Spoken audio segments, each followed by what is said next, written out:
The Miami courthouse smelled like industrial cleaner and broken promises. Rachel Hood stood in a borrowed cream dress, not white. She'd refused white, listening to the man she was about to marry say the 6 words that would define the next 4 months of her life. This is a contract, not a romance. Tan Jin-ho, 33-year-old Korean Mafia boss, controller of Miami's port operations, the man her father had sold her to for $200,000, leaned close enough that his breath brushed her temple during what should have been their wedding kiss, and then he whispered, "I'll never love you." Rachel felt something inside her go numb, not her heart breaking.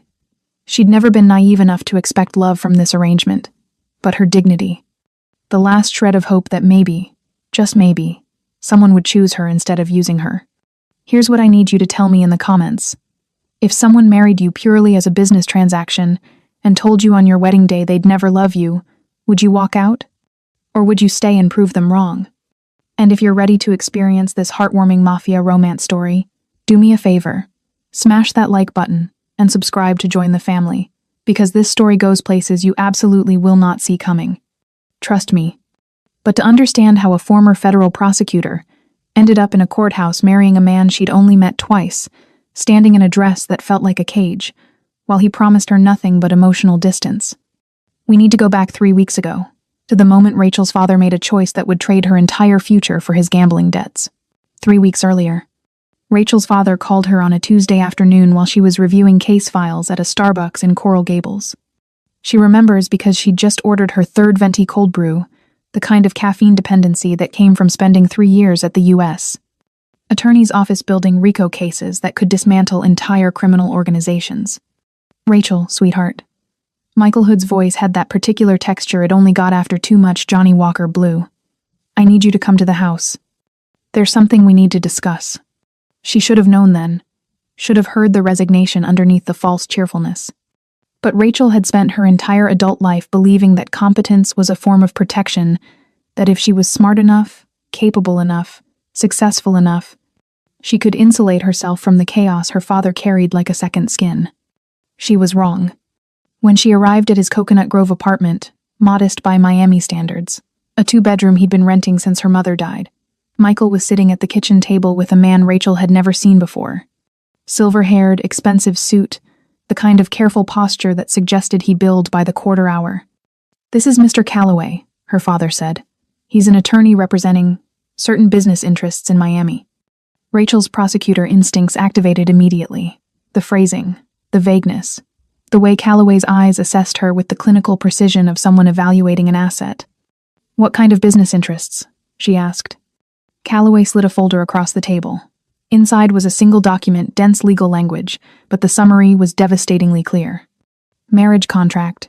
Rachel Elizabeth Hood and Tan Jin-ho. Consideration.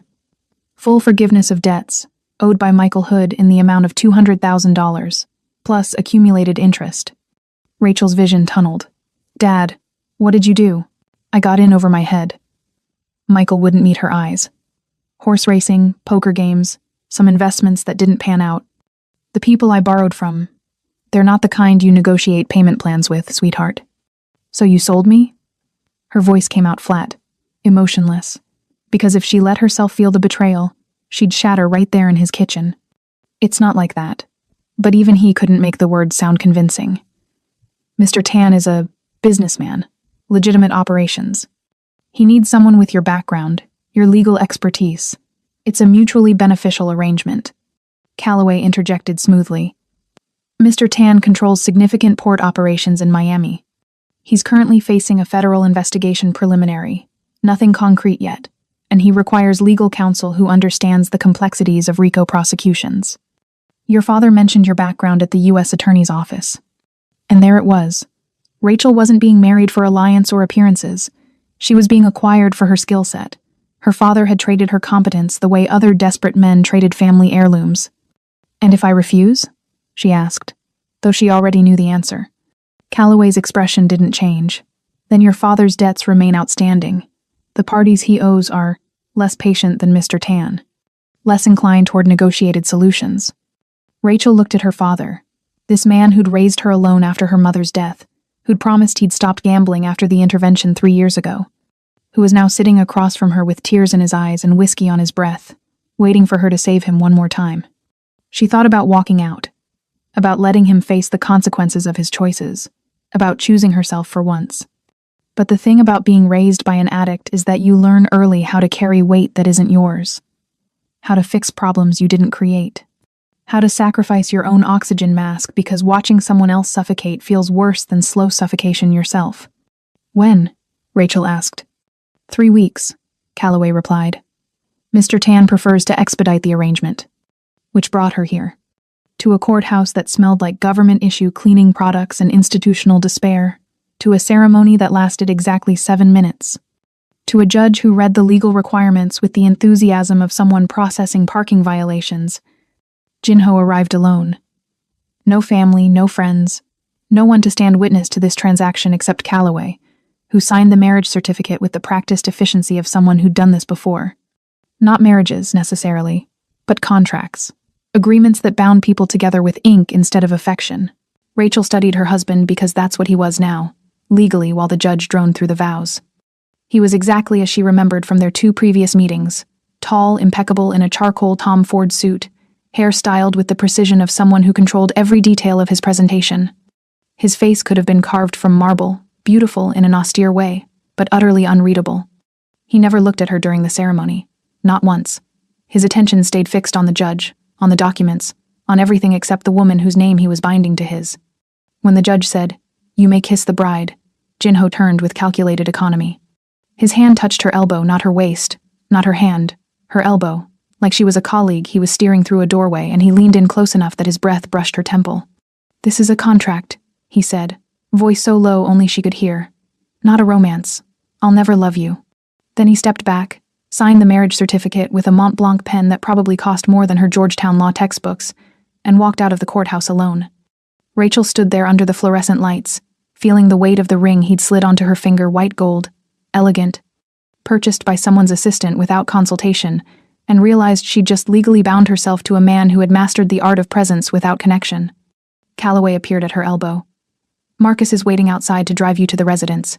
Mr. Tan has business to attend to." Of course he did. The drive to Brickell took 12 minutes through afternoon traffic. Marcus, Jinho's driver, a man in his 50s with the watchful eyes of former military, navigated the black Mercedes G-Wagon with practiced ease, while Rachel sat in the back seat, watching Miami blur past the tinted windows. "The penthouse is on the 47th floor," Marcus said, his voice neutral but not unkind. "Mr. Tan has arranged for you to have the east wing. Bedroom, bathroom, sitting area. He occupies the west wing. The central spaces, living room, kitchen, library, are shared, though Mr. Tan typically leaves at 6 a.m. and returns after midnight." Rachel processed this information with the clinical detachment she'd learned to employ during difficult prosecutions. Separate wings, minimal interaction, a marriage that existed on paper and nowhere else. "Is there anything you need me to know?" she asked. "Rules? Expectations?" Marcus met her eyes in the rearview mirror. "Mr. Tan values privacy and discretion. Beyond that, you're free to do as you wish." Free. The word tasted like irony. The building was all glass and steel, the kind of luxury that whispered rather than shouted. Doormen in suits, valet parking, a lobby that looked like a W hotel spread in Architectural Digest. Rachel followed Marcus into a private elevator that required a keycard, watched the numbers climb, and tried not to think about how this gleaming cage was now her home. The elevator doors opened directly into the penthouse. And there he was. Jinho, silhouetted against floor-to-ceiling windows overlooking Biscayne Bay, on his phone speaking rapid Korean. He didn't turn when she entered, didn't acknowledge her arrival, just continued his conversation as if she were air. Marcus set her bags 2 suitcases containing everything from her old apartment that had mattered near the entrance, and quietly retreated back into the elevator. Rachel stood in the doorway of her new life, watching her husband's back, listening to words she couldn't understand, and wondered if he'll never love her. What exactly did she just become to him? 3 days. That's how long it took Rachel to map the geography of her new prison. The penthouse was approximately 4,500 square feet of marble, glass, and expensive silence. The east wing hers contained a bedroom with a king bed dressed in fret linens, a bathroom with a soaking tub and rainfall shower that looked like something out of a Restoration Hardware catalog, and a small sitting area with furniture so pristine she suspected no one had ever actually sat on it. The west wing Jinho's remained a mystery. The door stayed closed. She'd walked past it twice in 3 days, both times hearing nothing from the other side. For all she knew, he didn't even sleep there. Between the two wings lay shared spaces neither of them used. A living room with a sectional sofa facing windows that overlooked the bay. A chef's kitchen with Viking appliances and a sub-zero fridge stocked by someone Rachel never saw, and a library lined with law books, Korean literature, and a first edition of The Great Gatsby that looked untouched. It was beautiful, immaculate, and it felt like living in a museum after closing time. Rachel spent those first 3 days unpacking her minimal belongings. 4 boxes containing books, clothes, her MacBook Pro, and a framed photo of her and her younger sister, Kiana, taken before their mother died. Everything fit into the East Wing's walk-in closet with room to spare, which only emphasized how little of her old life she'd been allowed to bring. She saw Jinho exactly twice. Once on the morning of day 2, when she emerged from her room at 6:15 a.m., to find him leaving through the private elevator. He wore a navy suit, was on his phone speaking Korean, and his eyes passed over her like she was part of the furniture. No acknowledgement, no greeting, just the soft ding of the elevator, and he was gone. The second time was late on day 3, well past midnight, when she heard the elevator arrive and watched his silhouette pass through the living room toward the west wing. Again, no acknowledgement. He moved through the shared space like a ghost who'd forgotten it was haunted. Communication happened through intermediaries. Marcus delivered groceries she hadn't ordered, organic produce from Whole Foods, the kind of expensive basics that suggested someone had made assumptions about her preferences. A housekeeper named Maria appeared on day 2, introduced herself in accented English, and explained she came twice a week to clean. An interior designer texted about updating the East Wing to Mrs. Tan's preferences, which felt absurd since Rachel had no preferences for a space she hadn't chosen to occupy. Mrs. Tan. The name felt like a costume that didn't fit.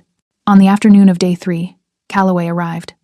Rachel was sitting in the living room, her first venture into the shared space, attempting to read a legal thriller on her Kindle and failing to focus. When the elevator opened and Calloway emerged carrying a banker's box, she felt something shift. This wasn't a social call. Mrs. Tan. He set the box on the dining table with the careful precision of someone handling evidence. I apologize for the intrusion. We need to discuss a developing situation. Rachel closed her Kindle.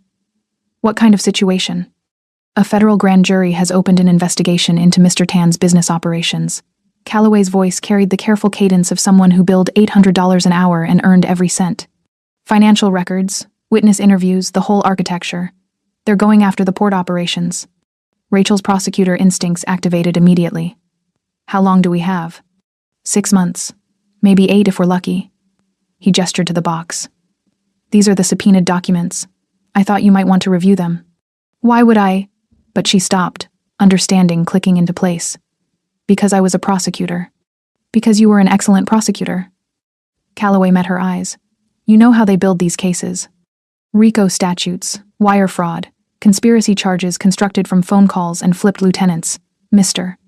Tan's operations are sophisticated, but the federal government doesn't care about sophistication. They care about patterns. Rachel moved to the table, opened the box.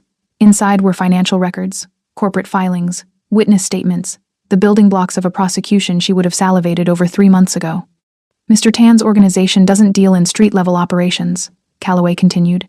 He specializes in trade route consolidation, controlling the flow of legitimate goods through the Port of Miami, while leveraging strategic consulting fees from importers who want their shipping containers prioritized through customs.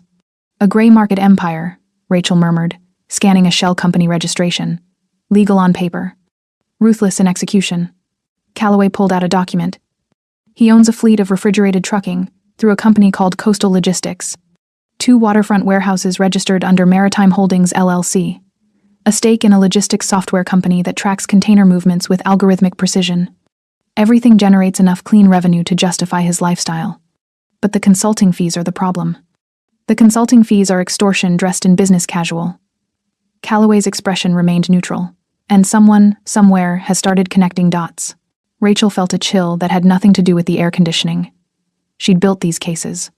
She knew exactly how they worked, the patient accumulation of evidence, the pressure on mid-level operators until someone flipped, the slow construction of a narrative that turned business decisions into criminal conspiracy. You weren't just married for your father's debts, were you? She asked quietly. Calloway had the grace to look almost apologetic. Mr. Tan needed someone who understood federal prosecution strategy, someone who could anticipate the government's moves. Your expertise is valuable. Valuable. Not her. Not Rachel Hood, human being with autonomy and dignity. Her expertise. The skills she'd spent 3 years honing at Georgetown Law in the U.S. Attorney's office, now owned by a man who'd married her like he was acquiring intellectual property. Her father called at 7:43 p.m., 3 hours after Calloway left. Rachel almost didn't answer. But some masochistic part of her needed to hear his voice, needed confirmation that this betrayal was real, and not some nightmare her exhausted mind had constructed. Baby girl, Michael Hood sounded drunk. Happy drunk, the worst kind. I just wanted to say thank you. You saved your old man. I know it wasn't what you wanted, but you did the right thing. Rachel stood by the floor-to-ceiling windows, watching the Miami skyline blur as tears she refused to shed made her vision swim. How much did you actually owe them, Dad? $200,000. But it wasn't really about the money, sweetheart. It was about respect. About you gambling away everything Mom left us and expecting me to fix it. Silence. Then, Rachel, you sold me. Her voice came out flat, clinical. You sold my competence, my legal skills, my entire future because you couldn't stop betting on horses and playing poker with money you didn't have. And you called me here drunk to thank me for it? It's not like that. It's exactly like that. She ended the call before he could respond, before the anger burning in her chest could turn into something messier, more vulnerable. Rachel Hood had spent her 20s believing that competence was armor, that being smart enough, capable enough, successful enough would protect her from the chaos that had killed her mother and consumed her father. But competence hadn't protected her. It had made her valuable. And her father had sold that value like it was his to trade. She went numb after that. Just shut down. Because feeling the betrayal meant confronting the truth she'd been avoiding her whole life. The belief that someone would choose her, not use her, had always been fantasy. At 3:17 a.m., Rachel gave up on sleep. The silence in the penthouse was suffocating, the kind of expensive quiet that came from soundproofing and isolation. She'd grown up in a cramped apartment where walls were thin and neighbors were loud. This place felt like sensory deprivation. She found herself in the kitchen, making chamomile tea she didn't want, just to have something to do with her hands. The sound of the elevator made her jump. Jinho appeared in the doorway like a shadow-given form. He wore a white t-shirt and gray Nike sweatpants, the first time she'd seen him in anything other than a suit. His hair was slightly mussed, like he'd been running his hands through it. He looked, for the first time, like a person, instead of a profile. "Can't sleep?" he asked. Rachel shook her head, not trusting her voice. He moved to the counter with the easy familiarity of someone who knew this kitchen well, pulled down a second mug from the cabinet, and poured himself tea from the kettle she'd just boiled. They stood on opposite sides of the kitchen island, 6 feet of granite countertop between them, and drank in silence. Rachel studied him over the rim of her mug, noticed things she hadn't before, the slight shadows under his eyes that suggested he wasn't sleeping either, the tension in his shoulders, even in casual clothes, the way his fingers tapped against the ceramic in an unconscious rhythm. "You don't have to stay in the East Wing," Jinho said eventually, his voice quieter than she'd ever heard it. "There's a study on the 3rd floor. Better view. More books." Rachel looked at him, surprised. "Why would you offer that?" He was silent for a long moment, his dark eyes fixed on something she couldn't see, some memory or ghost that lived behind his carefully constructed walls.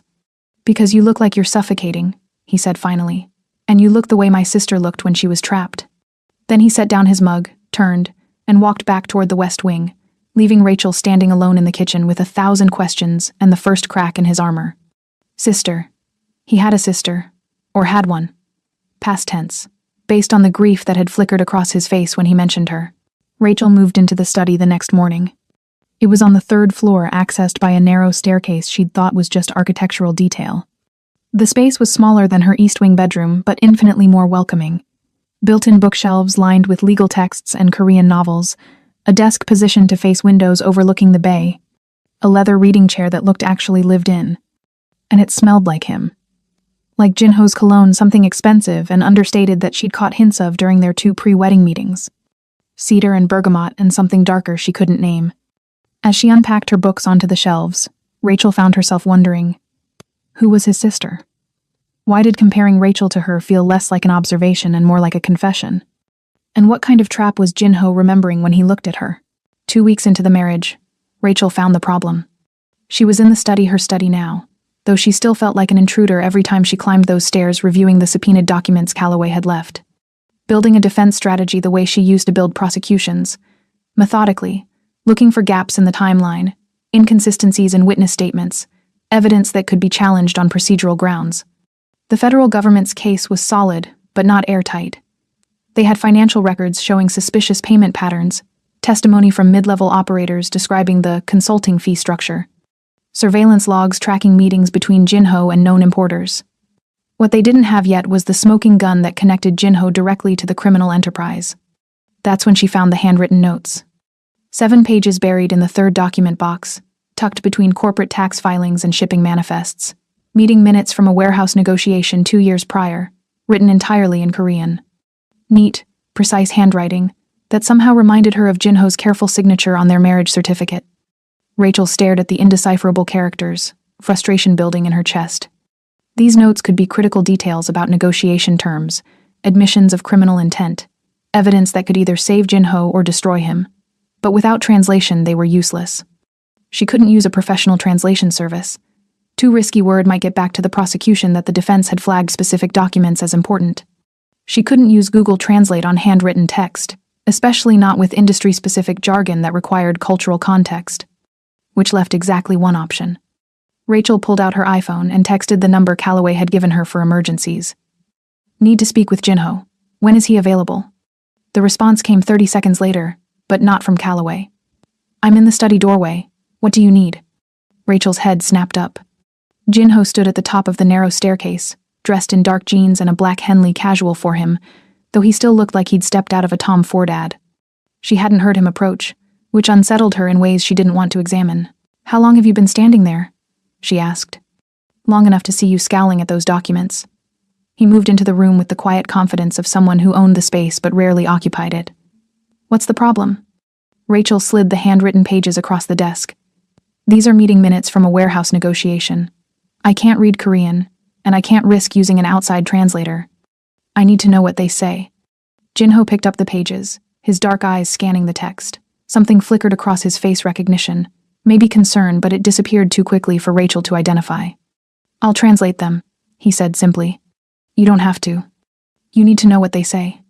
I'm the only person who can tell you without creating additional risk. He pulled out the desk's second chair, a reading chair Rachel had pushed against the wall, and positioned it beside hers. This will take a few hours. Do you have time? Rachel nodded, suddenly hyper-aware of the proximity. They'd barely spoken since the 3 a.m. kitchen encounter 2 weeks ago. Now he was sitting close enough that she could smell his cologne, that cedar and bergamot combination that had infiltrated her study, and see the fine details she'd never noticed before. The slight scar above his left eyebrow. The way his jaw tightened when he concentrated. Let's start with page 1, Jinho said, his voice dropping into the low, steady tone of someone settling in for sustained work. For 3 hours, they sat side by side at the desk. Jinho translated with clinical precision, rendering the Korean into English without editorializing or softening the language. Rachel typed everything into her MacBook, occasionally asking for clarification on technical terms, or asking him to repeat phrases she wanted to capture exactly. It was the longest sustained conversation they'd had. And while the content was purely professional negotiation terms, shipping container priorities, payment structures, there was an ease to it that surprised her. Jinho asked smart questions. Can they use this document if they can't establish chain of custody? What if we argue the handwriting isn't mine? He understood the legal jeopardy he faced with remarkable clarity. Rachel found herself impressed, despite her intention to remain emotionally neutral. This wasn't the cold businessman who'd married her in a courthouse. This was someone who'd built a sophisticated operation through intelligence and strategy, not violence. Someone who thought 3 moves ahead, who understood that the federal government's power came from patience, not force. Halfway through the 4th page, Jinho leaned over to point at a specific line in the document. His hand brushed hers where it rested on the keyboard. It was brief, an accident of proximity, nothing more. But neither of them moved away immediately. The contact lasted maybe 3 seconds, but Rachel felt it like an electric current running up her arm. This phrase, Jinho said, his voice quieter now, seemingly unaffected by the touch that had just rewired Rachel's nervous system. It doesn't translate directly. The closest English equivalent would be, to carry the weight together. It's what you say when you're offering partnership in a difficult situation. Rachel forced herself to focus on the words instead of the fact that his hand was still on the desk, inches from hers. She typed the translation, then paused. Is that what you were doing? She asked. In this negotiation? Jinho was silent for a long moment. His eyes stayed fixed on the Korean text, but Rachel got the sense he was seeing something else, some memory playing out behind his careful expression. "I was trying to," he said finally. "The person I was negotiating with, Park, owner of a competing warehouse operation, didn't trust me. He thought I was trying to take over his territory, not collaborate with him. Refused the partnership." "What happened to him?" 6 months later, a rival organization moved in and destroyed his operation. Undercutting his prices, intimidating his clients, leveraging connections Park didn't have. Jinho's jaw tightened almost imperceptibly. If he'd carried the weight with me, if he'd trusted that I was offering genuine partnership instead of a hostile takeover, he'd still be in business. The subtext hung in the air between them, heavy and unmistakable. Partnership requires trust, and trust is what I've learned to live without. Rachel wanted to ask why, wanted to understand what had happened, to make this clearly intelligent, strategically minded man decide that operating alone was safer than risking collaboration. But the vulnerability in his voice, so slight she might have imagined, it suggested that question would shatter whatever fragile détente they'd built over the past 3 hours. Instead, she said, "That must have been difficult, watching someone reject help and then suffer for it." Jinho glanced at her then, really looked at her, and for a moment Rachel saw something raw in his eyes, something that looked like recognition, like he was seeing her, not Mrs. Tan, not the legal asset he'd acquired, but Rachel Hood, a person who understood what it meant to carry weight alone. "Yes," he said softly, "it was." His hand stayed on the desk, inches from hers, for the remainder of the session. When they finished, the Miami sky outside the study windows had gone dark. Jinho stood, stretched slightly, a surprisingly human gesture that reminded Rachel he'd been sitting in the same position for 3 hours straight. "Send me the final summary when you're done," he said. "I'll review it tonight." Jinho. Rachel heard herself say his name, his actual name, not Mr. Tan, not "my husband," in that detached way she'd been using in her head. He paused at the top of the staircase. "Thank you. For this, you didn't have to spend your evening translating documents." He looked back at her, and something in his expression shifted, softened maybe, though the change was so subtle it might have been a trick of the lamplight. "You're trying to save me from 20 years in federal prison," he said. "The least I can do is help you understand the evidence." Then he was gone, his footsteps quiet on the stairs, leaving Rachel alone in the study that smelled like his cologne. She stared at the spot on the desk where their hands had touched, replayed the moment in her mind, the brief contact, the fact that neither of them had pulled away, the way something in the air between them had changed when he translated to carry the weight together. Rachel closed her MacBook and admitted a truth she'd been avoiding. She'd started wanting him to prove that his cold distance was just armor. That underneath the clinical detachment was a person capable of connection, of partnership, of carrying weight with someone instead of alone. 3 weeks into the marriage, Rachel discovered the rooftop garden by accident. She'd been searching for better cell signal. The penthouse's thick walls turned her iPhone into an expensive paperweight when she noticed a narrow door at the end of the West Wing hallway. Unmarked. Easy to miss. The kind of architectural detail that suggested it led to a utility closet or maintenance access. It led to paradise. 52 floors above Miami, the rooftop garden sprawled across what must have been 1,000 square feet of premium real estate. Bamboo privacy screens, teak planters overflowing with jasmine and bougainvillea, a covered pergola with outdoor furniture that looked like a West Elm photo shoot. The view stretched across Biscayne Bay to Miami Beach, the water reflecting afternoon sunlight like hammered silver. Jinho had never mentioned this space, never suggested she might want to use it. But the fact that it existed, that he'd created this sanctuary and kept it to himself, felt like the most revealing thing she'd learned about him yet. Rachel set up her MacBook on the teak dining table under open sky, surrounded by witness depositions that needed review. The federal government's case was built on testimony from mid-level operators, people who'd taken deals to avoid prison. She needed to find inconsistencies, timeline gaps, anything that could create reasonable doubt. The Miami summer storm hit without warning. One moment, the sky was clear. The next, clouds rolled in like something out of a Michael Bay film, dark, fast, apocalyptic. Rachel barely had time to register the first drops before the sky opened completely. She grabbed her laptop, clutching it against her chest as rain hammered down with the kind of intensity that only happened in South Florida. Her white Everlane t-shirt was soaked through in seconds, her hair plastered to her face, papers scattering across the deck like confetti. She ran for the covered pergola, and found Jinho already there, holding a towel. He stood under the shelter like he'd been waiting, dressed in dark jeans and a black hoodie, his hair slightly damp. He must have seen the storm coming. Must have known she was up here. Without a word, he draped the towel over her shoulders. Rachel stood there, shivering and watching rain hammer the city below. The Brickell skyline disappeared behind sheets of water, just ghostly outlines of buildings and the occasional lightning flash that made everything look overexposed and surreal. "I used to love storms," she said, not sure why she was telling him. Maybe because the sound of rain created a kind of privacy, a white noise that made confession feel safer. "When I was a kid, I'd sit on the fire escape outside our apartment and just watch. It felt like the world was resetting, like everything dirty was being washed away." Jinho didn't respond immediately. He stood beside her, not close enough to touch, but closer than he'd been since the translation session, his dark eyes fixed on the storm. When he finally spoke, his voice was softer than she'd ever heard it. "My sister used to say that thunder was the sky mourning." The words came out carefully, like he was handling something fragile. "I never understood what she meant." Rachel turned to look at him. Really look at him. The careful mask he always wore had cracked. She could see grief in the lines of his face, in the way his jaw tightened, in the raw vulnerability of someone who'd just spoken a truth they usually kept buried. "I think," Rachel said carefully, her voice gentle. "She meant that even the sky needs to grieve. That holding it in doesn't make the pain go away. It just makes the storm worse when it finally comes." Jinho's hands clenched the pergola railing. His knuckles went white.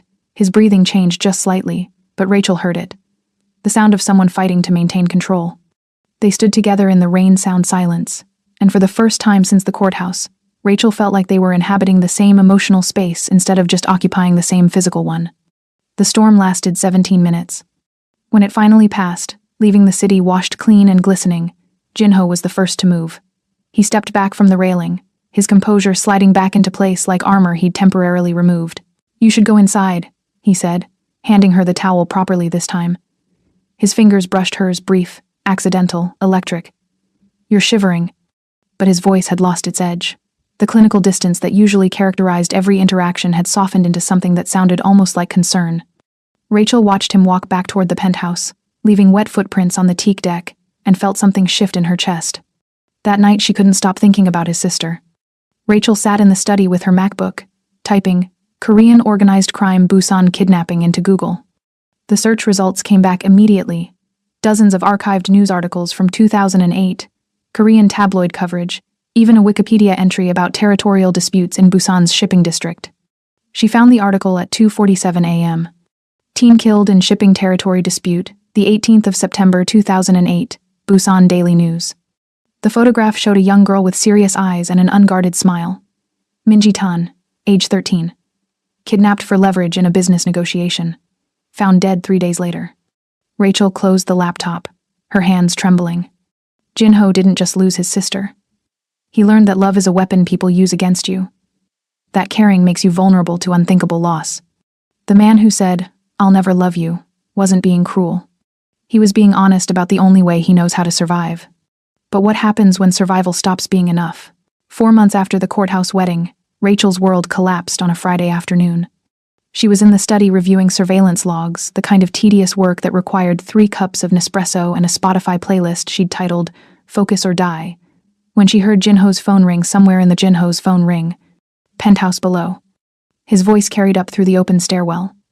Controlled at first, speaking Korean in that measured tone she'd come to recognize as his business voice. Then something shifted. The control sharpened into something harder, more urgent. She heard him switch to English mid-sentence. "How many counts?" Rachel's hands stilled on her keyboard. Footsteps on the stairs, fast. Jinho appeared in the study doorway, his face a mask barely holding together. He wore a navy Tom Ford suit, perfectly tailored, but his tie was loosened like he'd been pulling at it. His knuckles were white where they gripped his iPhone. "They've charged me," he said. His voice came out flat, clinical. The tone of someone forcing themselves not to feel. "RICO conspiracy, 18 counts, wire fraud, money laundering, conspiracy to commit extortion. They're moving for asset forfeiture." Rachel stood slowly. Her prosecutor instincts kicked in immediately, running through the legal playbook even as her heart started hammering. When did the indictment come down? 30 minutes ago. Calloway just got the call from the U.S. Attorney's office. Jinho crossed to the window, his back to her. "They have recordings. Phone calls between me and the warehouse managers. Lee flipped gave them everything. Routes, payment structures, names, dates, 4 years of operational details." Rachel's stomach dropped. Lee was Jinho's longest-serving associate, the man who'd helped build the port operation from the ground up. If he'd cooperated, The government had everything they needed. "What's Calloway's assessment?" she asked quietly. Jinho's laugh was bitter. 20 years minimum if this goes to trial. Federal sentencing guidelines don't leave much room for negotiation on RICO charges. 20 years. Rachel did the math automatically. Jinho would be 53 when he got out. His entire empire dismantled, his wealth seized, his life reduced to a cell in a maximum security facility somewhere in the federal system. "There's a way out," Jinho said, still facing the window. Rachel waited. "Full cooperation. I give them everything. Names, organizational structure, financial records, testimony against everyone in my network." His reflection in the glass looked ghostly, unreal. "In exchange, I get immunity. The charges disappear." "Witness protection," Rachel said. "Not a question." "Complete relocation. New identity, new city, new life. The government erases Tan Jinho and creates someone else." He finally turned to face her. "And here's the problem you're in, Rachel. You're legally tied to every asset they're trying to seize. The penthouse, the cars, the bank accounts. Your name is on half of them as my spouse." The trap crystallized in her mind with horrible clarity. "If you stay in Miami after I enter witness protection," Jinho continued, his voice tight, "the federal government will subpoena you, investigate you. They'll assume you were complicit, that you knew about the criminal operations. Your background as a prosecutor will make it worse. They'll think you were advising me, helping me avoid detection. I can prove I wasn't involved. Maybe, eventually, but the investigation alone destroys your reputation." Jinho stepped closer, and she could see the exhaustion in his face, the fear he was trying so hard to hide. "Even if you avoid criminal charges, every law firm in the country will see you as toxic. The woman who married a mob boss and claimed she didn't know. Your career is over either way." Rachel felt the walls closing in. She'd spent 4 months building a defense strategy, believing they could win this fight. But witness protection wasn't winning. It was erasure. "I need you to come with me," Jinho said quietly. Rachel stared at him. "Into witness protection." "I know what I'm asking. New identities, new city, complete separation from everything you know. Your family, your friends, your career, all of it gone." His hands flexed at his sides. "But if you stay, they'll bury you to get to me, and I won't let that happen." Something in Rachel's chest twisted. 4 months ago, this man had told her their marriage was a contract, not a romance, had walked out of the courthouse without looking back. And now he was offering to protect her at the cost of everything he'd built. Jinho's composure finally cracked. He stepped closer, close enough that Rachel could see the fine tremor in his hands, the raw vulnerability in his eyes that he'd kept locked away for 4 months. "I'll never love you," he said, and his voice was stripped raw now, all the careful control gone. "I can't. I won't let myself. Because everyone I've ever loved has been taken from me or used against me, and I can't survive losing someone else." His hand rose like he wanted to touch her face, hovered in the air between them for a heartbeat, then fell. "But I need you to survive this. I need you to come with me." The words came out rough, desperate. "Not because of the contract, not because of your father's debt. Because I can't do this alone." Rachel couldn't breathe, couldn't move. "For 4 months, I've watched you work yourself exhausted trying to save me," Jinho continued. "You never complained. You never asked for more than I offered. You just stayed. And I don't know how to tell you what that's meant, but..." His voice broke. "I can't walk into witness protection alone. I need you there. Not as my wife on paper. As someone who sees me. As Rachel." Something cracked in Rachel's chest. This man who'd built an empire on emotional detachment, who'd warned her that love was a luxury, who'd kept 6 feet of distance between them for 4 months, was asking her to choose him. Not because she had to, because he couldn't face oblivion alone. She opened her mouth to respond. Jinho's phone rang. He answered it without looking away from her. "What?" His expression changed instantly. "How many? Where are they now?" Rachel watched fear replace vulnerability on his face. "Understood. Lock down all access points. I'm leaving now." He ended the call, his hand already reaching for Rachel's wrist. His grip was firm, urgent. "We need to leave. Right now." "Jinho, what?" "Someone just tried to breach the building's parking garage. Armed. Professional. They're coming for me before the arraignment, before I can enter witness protection." He was already pulling her toward the stairs. "We have 60 seconds before building security can't guarantee our safety." Rachel let him pull her forward, her mind reeling. From "I'll never love you" to "I can't do this alone" to armed men in the parking garage trying to kill them. Who's trying to kill the Korean Mafia boss before he can become a federal witness? And what happens when his only way out requires her to run into danger with him? The safe house in Coconut Grove smelled like salt air in someone else's life. Jinho had driven them here in a blacked-out Range Rover that appeared from a private garage Rachel didn't know existed, navigating Miami's evening traffic with the kind of focused intensity that left no room for conversation. The property was waterfront, a mid-century modern house hidden behind royal palms and bougainvillea, owned by a shell company that probably had 3 more shell companies behind it. "Stay inside," Jinho said as they entered through the garage. "Don't go near windows. I need to make some calls." Then he disappeared into what looked like a home office, his phone already pressed to his ear, speaking rapid Korean to someone on the other end. Rachel stood in the unfamiliar living room, West Elm furniture, abstract art that looked expensive, a kitchen stocked like an Airbnb that saw occasional use, and felt the adrenaline from their escape start to fade into something that felt uncomfortably like fear. Someone had tried to kill them. Armed. Professional. The words kept repeating in her mind like a broken algorithm. She could hear Jinho's voice through the office door. He'd been on the phone for over 40 minutes now, first with building security, then Callaway, then what sounded like federal contacts. His tone shifted between English and Korean, always controlled, always strategic, even when discussing men with guns who'd breached his building.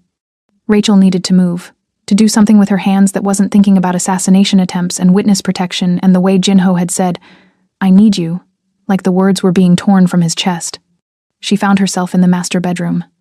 It was sparse, almost impersonal, a king bed with white parachute linens, a dresser that held nothing, a walk-in closet that smelled faintly of cedar. This wasn't Jinho's primary residence. This was a contingency plan, a place to disappear when Miami became too dangerous. The small wooden box was tucked in the back corner of the closet, behind where clothes would normally hang. Rachel's hands moved before her conscience could stop them. She opened the lid.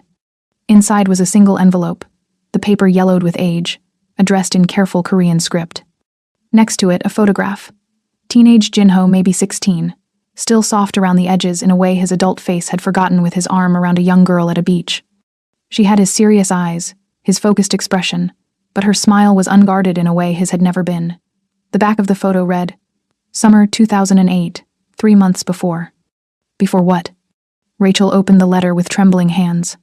The handwriting was shaky, clearly written by someone still learning English, dated the 15th of September, 2008, 3 days before the news article she'd found, 3 days before Minji disappeared. "Oppa, I know you think I don't notice when you're sad, but I do. You carry everything so quietly, like you're afraid if you make noise, the world will collapse. I want you to know it's okay to let people in. It's okay to need help. It's okay to love someone even when it's scary. Father says we have to be strong all time, that showing weakness is dangerous. But you're already strongest person I know. You taught me to be brave. Now I want to teach you to be soft. It's okay to need people, Appa. It doesn't make you weak. It makes you human. I love you always. Minji." Rachel's vision blurred. Tears she didn't remember shedding dripped onto the aged paper, and she tried to wipe them away before they could damage what was probably Jinho's most precious possession. "Rachel." His voice came from the doorway, quiet, devastated. She looked up to find Jinho frozen there, his phone still in his hand, his face drained of all color. He stared at the letter in her hands like she was holding his beating heart. "I'm sorry," Rachel whispered. "I shouldn't have." Jinho crossed the room and sank down beside her on the closet floor. Not angry, just broken. He took the letter from her hands with infinite gentleness, his fingers brushing hers, and stared at his sister's handwriting. "She wrote this the week before," he said, his voice hoarse and raw. "I didn't read it until after. I couldn't." Rachel stayed silent, giving him space to breathe through whatever memory was suffocating him. "I was 16. Minji was 13. Jinho's words came slowly, like each one cost him something. "There was a territorial dispute in Busan. A rival organization wanted my father to step back from a shipping contract that would have secured our family's future." His jaw tightened. "They took her for leverage, sent photos of her tied up, terrified, begging. My father." He stopped, his breathing ragged. "My father refused to negotiate. Said giving in would show weakness, that Minji would understand, that she was a soldier in the family war." Rachel's heart shattered. They found her body 3 days later in a storage unit near the docks. Jinho's voice broke completely, and at the funeral my father cried. Talked about honor and love, like grief absolved the choice he'd made. He looked at Rachel then, and his eyes were bright with tears he refused to let fall. "I told myself I'd never let caring about someone make me vulnerable again. That love was a weapon people used to destroy you. That the only way to survive was to be alone. Rachel reached for his hand. Their fingers intertwined on the closet floor, holding each other in the wreckage of his past. But you walked into my house like you belonged there, Jinho continued, his thumb tracing circles on her palm. You sat in my study and read, and never demanded I become someone different. You just existed, competently, quietly. And every time I saw you with that same focused intensity Minji had, his voice caught. Something in my chest tightened. You made me want to let someone in, he whispered. And I don't know how to do that without falling apart. Rachel squeezed his hand. You don't have to do it alone. You don't have to carry all the weight by yourself. Jinho pulled her closer until their foreheads touched, his free hand coming up to cup her face with devastating gentleness. I'm terrified, he admitted. Terrified that needing you will get you killed, that caring about you makes you a target, that I'll lose you the way I lost her. Then we'll figure it out together, Rachel said firmly, her hands tightening on his. We'll carry the weight together. Jinho's breath caught. His eyes searched hers. You remember that? I remember everything. His phone rang, shattering the moment. Jinho answered without moving away from her. Calloway. His expression shifted as he listened. Tomorrow morning? He went quiet. What kind of deal? Rachel watched fear replace vulnerability on his face. I understand. Jinho's voice had gone flat again, carefully controlled. We'll be there. He ended the call and looked at Rachel with something that looked like grief. Federal prosecutors want to meet tomorrow morning, not Monday. They're moving up the cooperation timeline because of the assassination attempt. He paused, his hand still cupping her face. But there's something else. They want to offer you a separate deal. Immunity in exchange for testimony about my operation. The world tilted. They're going to ask you to choose between saving yourself and coming with me, Jinho said, his voice tight with barely controlled emotion. And Rachel, I can't. I won't ask you to sacrifice your life for someone who can't promise to love you back. Rachel's phone buzzed at midnight. She was sitting on the safe house's West Elm sectional, staring at nothing, when Calloway's name lit up her iPhone screen. Jinho had disappeared into the master bedroom an hour ago, his shoulders carrying the weight of 18 federal charges and an assassination attempt he was trying to process alone.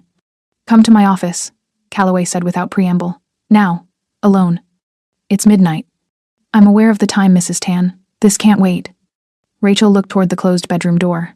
Does Jinho know about this? A pause. This meeting is for you. Downtown. 23 minutes if you leave now. The line went dead. Rachel grabbed her Cayenne tote and slipped out through the garage, calling an Uber before she could second-guess herself. The driver, a college kid listening to Bad Bunny, navigated empty Miami streets while Rachel's mind raced through possibilities. None of them good. Calloway's office occupied the 23rd floor of a brickle high-rise that looked like every other glass tower choking the Miami skyline. The lobby was deserted except for a security guard who waved her through like he'd been expecting her. The elevator ride felt eternal. Calloway was waiting in the conference room. So was a stranger 50s, gray Brooks Brothers suit, federal ID clipped to his belt like a warning label. Mrs. Tan, Calloway said, his voice carrying that careful neutrality that made Rachel's prosecutor instincts scream. This is Assistant U.S. Attorney Marcus Brennan. Brennan didn't offer his hand, just slid a manila folder across the table. I'm handling Mr. Tan's cooperation agreement, he said, and I'm here to offer you something better. Rachel opened the folder. Inside was a single-page dense legal language that her Georgetown-trained brain processed in seconds. In exchange for testimony regarding Tan Jinho's organizational structure and operations, Rachel Hood receives full immunity from prosecution and will not be required to enter witness protection. Free to resume legal career without restriction. The words blurred slightly. Rachel blinked, forcing focus. You want me to testify against him, she said flatly. I want you to tell the truth. Brennan leaned forward, his expression almost sympathetic. Mr. Tan's cooperation is valuable but incomplete. There are gaps, financial structures he didn't handle directly, meetings he didn't attend. You spent 4 months embedded in his operation. You reviewed his files, met his associates. You're married, you have access, even his closest people don't. Rachel's hands tightened on the folder. I was his legal consultant. You were his wife, Brennan interrupted gently. And in the eyes of the law, that makes you a potential co-conspirator, unless you help us. The room went quiet except for the hum of the building's ventilation system. Your father traded your freedom for his gambling debts, Brennan continued. You didn't choose this marriage. You didn't choose to be tied to a RICO conspiracy. Take your life back, Miss Hood. Don't let loyalty to a business transaction destroy your future. Everything Rachel had lost: her career at the U.S. Attorney's Office, her reputation, her sense of self was being offered back like a Nordstrom return she could exchange for store credit. All she had to do was confirm that the man who'd held her in a closet while confessing his deepest wound was guilty. "I need to think about it," Rachel heard herself say. Brennan nodded. "You have until Monday morning, when Mr. Tan's arraignment happens. After that, this expires." Rachel entered the safe house at 1:30 a.m. to find Jinho standing by the bay windows, a silhouette against Miami's sleeping skyline. "They offered you a deal," he said quietly, not a question. Rachel froze. "How did you—" "Calloway told me after you left. He thought I should know." Jinho still hadn't turned around. "It's a good deal, Rachel. You should take it." "Jinho, you don't owe me anything." His voice was carefully controlled, each word measured like he was reading from a script he'd memorized. "You didn't choose this. Your father chose it. I chose it because I needed an asset. Now you have a chance to undo it all." He finally turned, and the resignation on his face nearly broke her. "I don't want to be another person who takes your choices away," he said. And Rachel understood. This was Jinho's version of love, letting her go even when it destroyed him, giving her the freedom his father had denied Minji. She crossed the room until she stood directly in front of him. "What if I choose you?" she whispered. "Rachel, you can't." "What if I choose this?" Her voice grew stronger. "Not because I have to, not because of a contract or debt or fear, but because for the first time in my life, someone is asking me to stay instead of using me to leave." She stepped closer. "My father used me to clear his debts. The U.S. attorney wants to use me to fill gaps in their case. But you're asking me to run with you. Not because you need my testimony or my skills. Because you can't do this alone. And that's the first honest thing anyone has asked of me in years." Jinho's hands trembled as they reached for her face. His thumb brushed her cheek with devastating gentleness. "I can't promise safety," he said hoarsely. "Can't promise stability. Can't promise I'll be good at this, at letting you in, trusting someone, being the partner you deserve." Their foreheads touched. An almost kiss, but something deeper. "But if you come with me, I will spend every day trying to be worthy of that choice," he whispered. "I'll try to be the person Minji thought I could be, someone who understands carrying weight together doesn't make you weak." "I'm still terrified," he admitted. "But more terrified of facing witness protection alone than of letting you see all the broken parts." Rachel closed her eyes, existing in this moment where choosing him was still possible. Dawn broke through the windows. Sunday morning. 24 hours until arraignment. "Whatever you decide, I'll understand," Jinho whispered. "I won't blame you for choosing yourself." Rachel placed her hands over his. "What if I don't need you to promise love? What if I just need you to promise honesty, to keep showing me the truth underneath the armor?" She picked up Brennan's folder from where she'd dropped it, held it between them like evidence neither could ignore. "I have 24 hours to decide who I want to be," she said. "The woman who takes the safe path, or the woman who walks into the unknown with you." Jinho watched her walk toward the bedroom, folder in her hands, and for the first time since Minji died, he found himself praying someone would choose him. Not because they had to, but because they wanted to. Rachel couldn't sleep. Sunday afternoon sunlight filtered through the safe house blinds, casting prison bar shadows across the bedroom where Brennan's folder sat on the nightstand like a bomb waiting to detonate. 18 hours until arraignment, 18 hours to choose between saving herself and walking into oblivion with a man who couldn't promise to love her. She opened her MacBook Pro instead. Not to decide, to understand. Rachel pulled up the prosecution's evidence files, the documents she'd been reviewing for 4 months, building Jinho's defense like she was constructing a cathedral from scattered bricks. But this time, she wasn't looking for gaps in their case. She was looking for truth. The shell company caught her attention immediately. Maritime Logistics Solutions, LLC. Registered in Delaware. Operations based in Miami. The prosecution had flagged it as one of Jinho's primary vehicles for the port operations consulting fees. Transaction history dating back to 2019, payments from importers.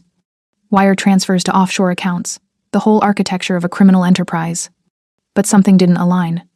Rachel cross-referenced the corporate filing date against Jinho's cooperation agreement timeline. He'd told federal prosecutors he arrived in Miami in 2011, started building his legitimate businesses in 2015. Maritime Logistics wasn't established until 2022. Except the transaction history started in 2019, 3 years before Jinho supposedly created the company. Rachel's heart started hammering. She pulled up the Delaware corporate registry, searching for the original registered agent. Vincent Kang. Filed March 2019. She typed the name into Google, and her screen filled with results. Vincent Kang arrested 2018 for RICO conspiracy related to Miami port operations. Charges mysteriously dropped 6 months later, now listed as business consultant in Coral Gables. Political donations to 3 city commissioners, 1 state legislator, a federal Department of Commerce official. Rachel grabbed her phone and dialed before her rational brain could stop her. Calloway. I need you at the safe house. Now. Jinho was asleep when Rachel knocked on the master bedroom door at 3 p.m. She found him sprawled across the bed in a white Everlane t-shirt and Lululemon joggers, his hair mussed, looking more human than she'd ever seen him. Exhaustion had carved shadows under his eyes, the toll of 4 months fighting federal charges and 24 hours running from assassination attempts. Jinho. She touched his shoulder gently. He woke instantly. The way people do when they've learned sleep is a luxury that can be interrupted by violence. His hand reached for something under the pillow, a gun. Rachel realized with a chill before his eyes focused on her face. Rachel. His voice was rough with sleep. What's wrong? I need your phone passcode, she said. There's something in the evidence files that doesn't make sense, and Calloway's on his way, but I need to verify. Jinho was already unlocking his iPhone, handing it to her without question. The intimacy of the gesture, him trusting her with access to everything, made her chest tighten. She pulled up his email archives while Jinho watched, gradually becoming alert. What are you looking for? Communications with Vincent Kang. Jinho went very still. How do you know about Kang? Because he registered Maritime Logistics 3 years before you supposedly created it. Calloway arrived 37 minutes later. The safe house living room transformed into a war room, Rachel's MacBook on the coffee table, Jinho's phone displaying email threads, printed corporate filings spread across the West Elm sectional, like evidence at a crime scene. Calloway's face progressed through emotions like a time-lapse. Confusion, realization, fear, then something that looked uncomfortably like hope. Vincent Kang was the original architect of the Miami port operation, Calloway said slowly, his $800 an hour brain processing the implications. He built the shell companies, established the importer relationships, created the entire infrastructure. Jinho didn't build this empire, he inherited it when Kang's legal troubles forced him to step back. Why wasn't Kang prosecuted? Rachel asked, though she already knew. Political connections, donations to people who matter, enough legitimate business to make prosecution politically complicated. Calloway looked at Jinho. When did Kang approach you? 2020. Jinho's voice was tight. He said he was retiring, wanted to sell his logistics businesses to someone who understood import-export. The operations looked completely legitimate: warehouses, trucking, software. I didn't realize the consulting fees and priority shipping arrangements were already established until I was 6 months in. And by then you were complicit, Rachel finished. The real picture crystallized with devastating clarity. The federal government didn't just want Jinho's cooperation. They wanted him to testify against Vincent Kang, the man they'd failed to prosecute in 2018, who'd been untouchable for years because of political protection. Yesterday's assassination attempt, Rachel said. It wasn't from Jinho's rivals. It was Kang's people, Calloway confirmed grimly. Because Jinho's testimony destroys everything Kang's legitimate businesses, his political connections, his freedom. Rachel felt ice in her veins. And if I cooperate with Brennan's deal and testify about Jinho's operation, I'm also testifying against Kang. Which makes you a target too, Jinho said, his hands clenched. This isn't just organized crime retaliation, Rachel. This is someone with resources and desperation. Rachel stood, pacing the living room while her prosecutor brain assembled pieces into a narrative that could save them both. What if we prove Jinho inherited the criminal infrastructure rather than creating it, she said. Show prosecutors he's a victim of Kang's system, not its architect. He's still criminally liable for participating, Calloway countered. But it changes sentencing exposure, and more importantly, Rachel turned to face them both. It gives us leverage. Prosecutors have wanted Kang since 2018. If we give them evidence that Kang not only built this operation but actively concealed its criminal nature from Jinho, we can negotiate a deal that doesn't require witness protection. The room went silent except for Miami traffic humming outside. Jinho spoke from where he stood by the window, his back to them. This requires me to trust you won't use that information against me. That you'll negotiate in good faith, and not just take Brennan's deal once you have everything. Rachel met his eyes when he finally turned. Yes, it does. The fundamental question underlying everything. Could they trust each other? If I give you everything, Jinho said slowly, every document, every communication, every piece of evidence that could save me or destroy me, you'll have the power to choose my fate.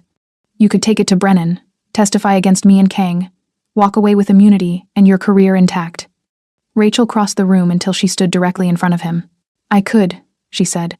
3 months ago I probably would have. But that was before Minji's letter. Before you told me you can't do this alone. I'm not going to betray you, Jinho. I'm going to fight for you the way you asked me to run with you. Not because I have to, because I'm choosing to. But you have to choose to trust me. She continued. Completely. No holding back information. No protecting yourself by keeping secrets. If we're doing this, we're carrying weight together. Jinho stared at her for a long moment. Then he pulled out his iPhone and started forwarding emails to her address. Everything I have, he said, his voice rough. Every communication with Kang. Every financial record. Every piece of evidence proving I didn't build this from scratch. He looked up. It's yours. Do what you need to do. By 2 a.m. Monday, they'd built a 47-page brief. The safe house looked like a Warby Parker wearing lawyer's fever dream documents everywhere. 3 MacBooks running, empty Nespresso pods littering the counter. Rachel's eyes burned from 12 hours of sustained work, but the narrative was solid.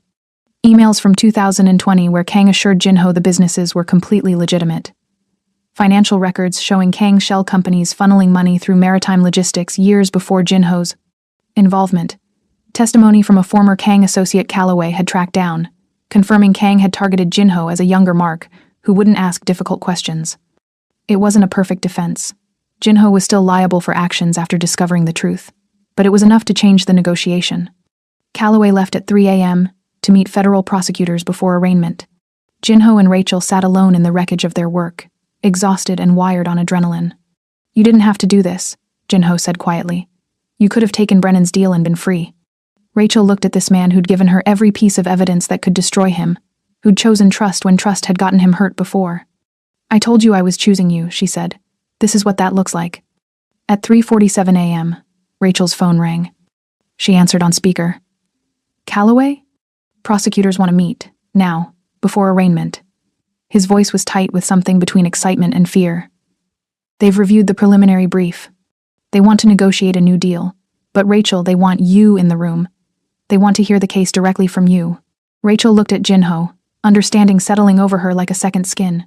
She was about to walk into a room with federal prosecutors as Jinho's advocate, using her skills to fight for defense. Complete reversal of everything she'd built her career on. Are you sure? Jinho asked.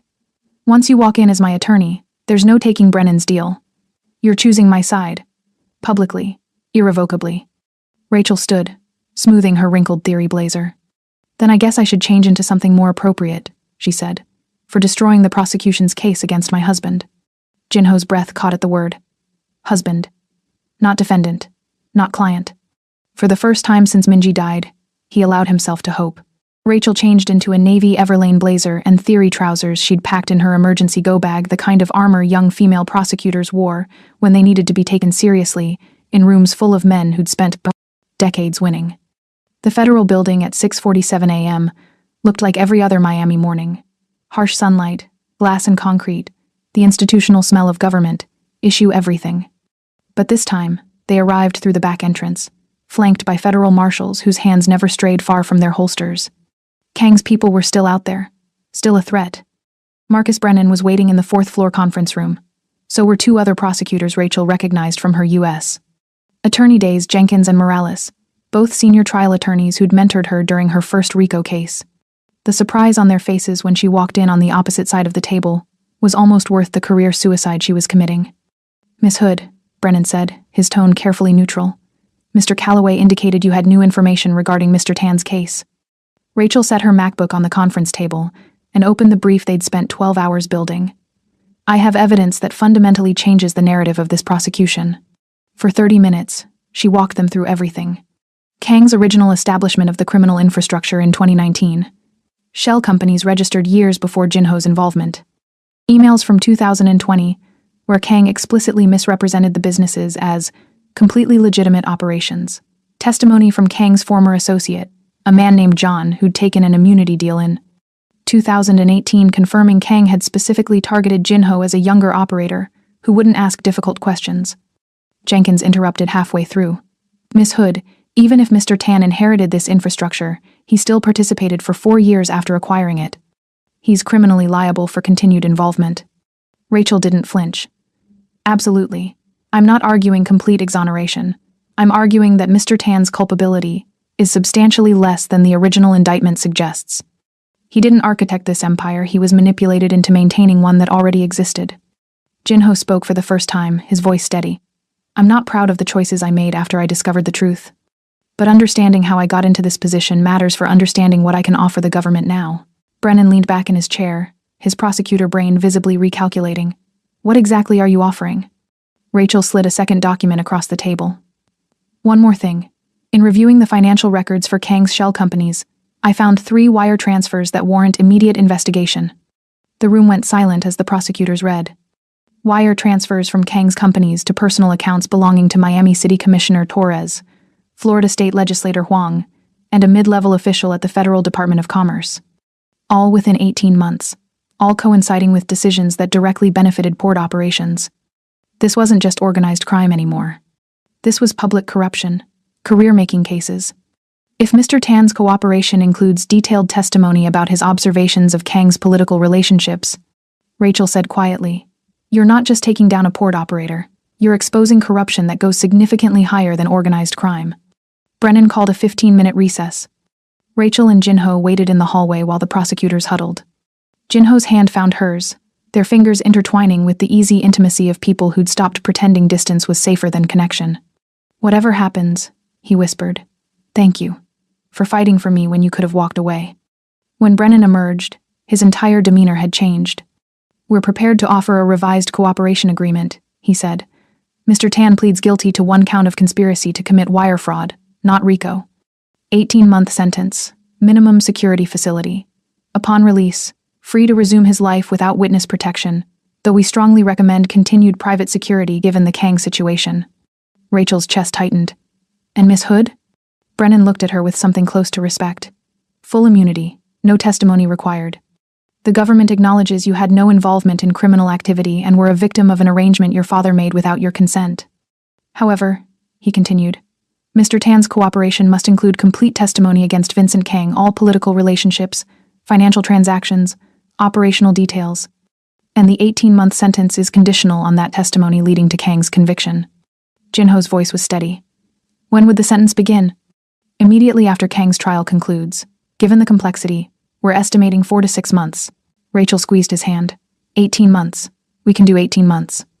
Jinho looked at Brennan. I accept your terms. The next hour dissolved into legal minutia cooperation agreement reviewed page by page, Calloway negotiating visitation rights and communication access with the precision of someone billing by the quarter hour. When Jinho signed the final page, Rachel felt the shift. 20 years reduced to 18 months. Witness protection erasure transformed into temporary separation with the possibility of return. Not freedom, but survival with dignity. 15 minutes later, they stood in an empty hallway waiting for security to escort them back to the safe house. Fluorescent lights buzzed overhead, the same institutional hum as the courthouse where they'd married 4 months ago. What happens now? Jinho asked quietly. I just accepted a deal that takes me away for 18 months. You have immunity, your career back, your freedom. You don't have to. Don't. Rachel cut him off. Don't tell me what I don't have to do. I made my choice last night building that case instead of taking Brennan's deal. I made it in the closet with Minji's letter. In the rain when you told me about her. She stepped closer, taking both his hands. You're going to serve 18 months. I'm going to wait. Visit every week, write you letters, take monitored phone calls. Make sure when you're released, you have something to come back to. Rachel. His voice cracked. You don't know what 18 months is like. People say they'll wait, and they mean it, but I'm not people, she said firmly. I'm the woman who married you in a courthouse when you told me it was just a contract, who spent 4 months feeling like a ghost, who learned your coldness was just armor protecting a wound that never healed. I know exactly who you are, Jinho, and I'm choosing to stay. Jinho's eyes were bright with tears he wouldn't let fall. I still don't know if I can promise to love you. I don't know if I remember how, but I can promise to try, to let you in. To trust that needing you won't end the way needing Minji did. That's enough, Rachel whispered. That's all I need, the promise to try, because I'll never love you, was you being terrified. But I'm choosing to try, is you being brave, and I'll take brave over perfect any day. Jinho pulled her into an embrace. Not a kiss, but something deeper. His arms wrapped around her like she was the only thing keeping him anchored to earth, and Rachel held him back just as tightly. They walked out of the federal building together into harsh Miami sunlight that made everything feel overexposed and impossibly real. Jinho took her hand, not hiding, just openly holding her in front of federal marshals and morning commuters and anyone watching. 4 months ago, they'd walked out of a different government building as strangers bound by paper. Today, they walked out as partners bound by choice. You know what Minji would say about this?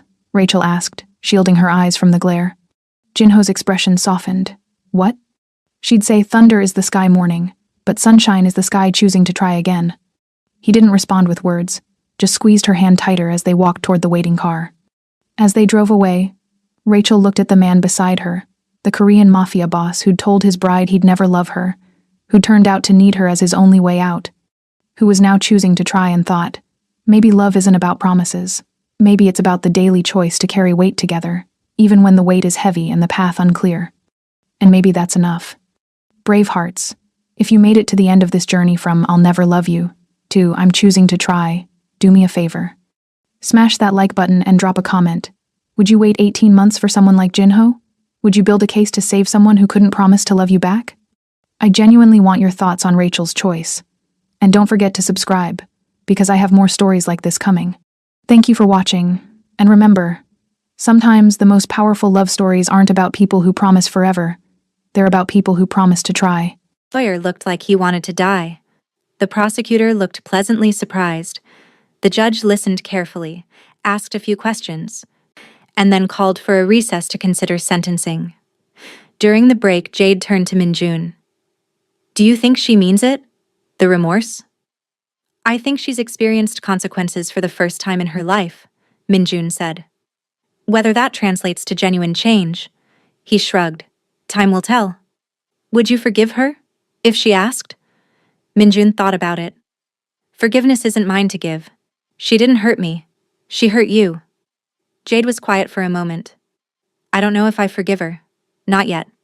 Maybe someday. But I don't hate her anymore. Hating her gives her too much power over me. The judge returned with the sentence. 18 months in prison, with possibility of parole, after 12 months pending good behavior. Additionally, a substantial fine, mandatory anger management and cultural sensitivity counseling, and a 5-year probation period after release. It was a strong sentence, stronger than many expected. Yoon-hee took it without reaction, simply nodding as if she'd expected nothing less. As she was led away, she glanced back at the gallery. Her eyes found Minjun's, then moved to Jade's. She mouthed something, "I'm sorry," before disappearing through the door. Outside the courthouse, media swarmed them. Minjun made a brief statement. Justice was served today. My ex-wife committed a serious crime and will face appropriate consequences. I hope this sends a message that nobody, regardless of wealth or status, is above the law. I'm proud of Ms. Mitchell's courage in pursuing this case, and I'm grateful to the justice system for holding people accountable. Jade added her own statement. I hope this case reminds everyone that service workers are human beings deserving of respect. No one should have to experience what I went through. I'm grateful to Mr. Park and to everyone at Huami for supporting me, and I hope other businesses will learn from this and create safer workplaces for all employees. That night, Minjun took Jade and several members of her new team out to dinner. Not at one of his restaurants, but at a small, family-owned place in Hongdae that served the best kimchi jjigae in Seoul. It was casual, warm, full of laughter and relief that the trial was finally over. To new beginnings, Jade toasted, raising her soju glass. To second chances, Minjun added, clinking his glass against hers. To doing better, someone else contributed. They drank and talked, and for a few hours the weight of the past months lifted. Minjun watched Jade laugh with her new colleagues, watched her confidence grow as she discussed her plans for the diversity initiative, and felt something he hadn't felt in years. Hope. Maybe redemption wasn't possible. Maybe his past would always haunt him. But sitting there, watching this young woman he'd helped flourish, knowing that his intervention had made a real difference, he thought maybe his grandmother would have been a little bit proud. And that was enough. 6 months later, Jade's diversity and inclusion program was fully implemented across all of Minjun's restaurants. Staff turnover had decreased by 30%. employee satisfaction scores had skyrocketed. Two major food critics had specifically praised Hwame's commitment to creating welcoming environments for both staff and diverse clientele. Jade had hired a team of 3, all from different backgrounds, all passionate about the work. Together, they were expanding the program beyond restaurants, helping Minjun's other businesses, the real estate company, the import firm, develop their own policies and training. Minjun's reputation was slowly shifting. He was still the former Mafia enforcer, still had that shadow following him. But increasingly, he was also becoming known as a businessman who backed up progressive talk with real action. Other companies started reaching out, asking about his diversity initiatives, wanting to know how they could implement similar programs. "You're becoming respectable," his lawyer joked during one meeting. "How does it feel?" "Strange," Minjun admitted, "like wearing someone else's clothes. But it felt good too, better than he'd expected." Yoon-hee served 13 months before being released on parole. Minjun heard through mutual acquaintances that she'd moved to Busan, away from Seoul's social circles. She was actually working, at a nonprofit that helped victims of domestic violence. Whether it was genuine reformation or just good optics for her parole officer, he didn't know and didn't particularly care. He saw her once, unexpectedly, at a conference on workplace safety. She was there with the nonprofit, and he was there as a panelist discussing employer responsibility in protecting workers. They made eye contact across the conference hall. She didn't approach, just gave a small nod of acknowledgement. He returned it. They weren't friends. They would never be friends. But maybe they'd both learned something from the wreckage of their past. That evening, Minjun met Jade at a cafe near her apartment. It had become a monthly tradition, checking in, discussing the program's progress, and just talking as friends. "I've been thinking about something," Jade said as they settled into their usual corner table. "Do you remember what you told me at the hospital? About how you shared responsibility for who Yoon-hee became?" Minjun nodded, stirring his Americano. "I think you were wrong." Jade's voice was gentle but firm. "She made her own choices. You can't take responsibility for her actions any more than she can take credit for your redemption. We're all responsible for ourselves." "Maybe," Minjun said, "but the people we surround ourselves with, the systems we create, the behaviors we enable, they matter. I gave her power and never taught her accountability. That's on me." "Okay, but you're also teaching accountability now. You're creating systems that protect people instead of exploiting them. Doesn't that count for more?" Minjun smiled slightly. "When did you become so wise?" "Since someone gave me a job I wasn't qualified for and forced me to figure it out." Jade grinned. "Seriously though, I think you need to forgive yourself. Not for everything. Some things maybe can't be forgiven. But for trying. For changing. For being better than you were."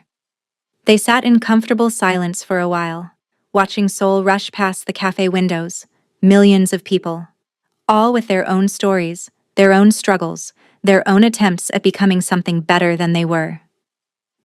"Thank you," Minjun said finally, "for taking the job, for giving me a chance to do something right." "Thank you for intervening that night," Jade replied, "for seeing